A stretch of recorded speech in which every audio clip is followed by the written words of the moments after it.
হৃদয় ক্লাসরুমে স্বাগতম। আমরা আজকে শিখব সমান্তর ধারা। তো আমি এখানে আগে থেকে দুটি ধারা লিখে রেখেছি। এটা হচ্ছে ধারাটি প্রথম পদ, দ্বিতীয় পদ, তৃতীয় পদ, চতুর্থ পদ। আমরা সমান্তর ধারার প্রথম পদ হচ্ছে কি এখানে 1। তাহলে আমরা জানি সমান্তর ধারার প্রথম পদ হচ্ছে এ, আর সাধারণ অন্তর্বের সূত্র হচ্ছে দ্বিতীয় পদ মাইনাস প্রথম পদ। সাধারণ অন্তর্বের সূত্র হচ্ছে দ্বিতীয় পদ মাইনাস প্রথম পদ। তাহলে দ্বিতীয় পদ হচ্ছে 3, প্রথম পদ হচ্ছে 1, বিয়োগ করলে আমাদের হচ্ছে 2।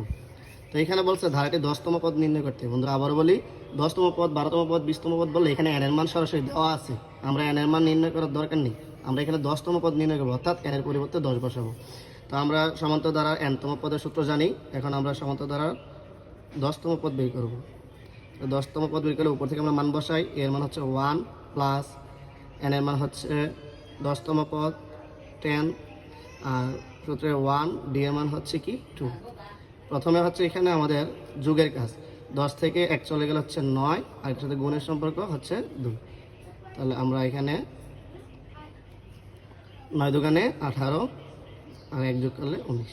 এটা হচ্ছে আমাদের কাঙ্ক্ষিত আনসার। এটার মতো সেম আমি আরেকটা এখানে ধারা লিখে রেখেছি, যেটা তোমরা নিজেরা বাসায় ট্রাই করলে পারবে। ধন্যবাদ। পাশে থাকো হৃদয় ক্লাসরুম।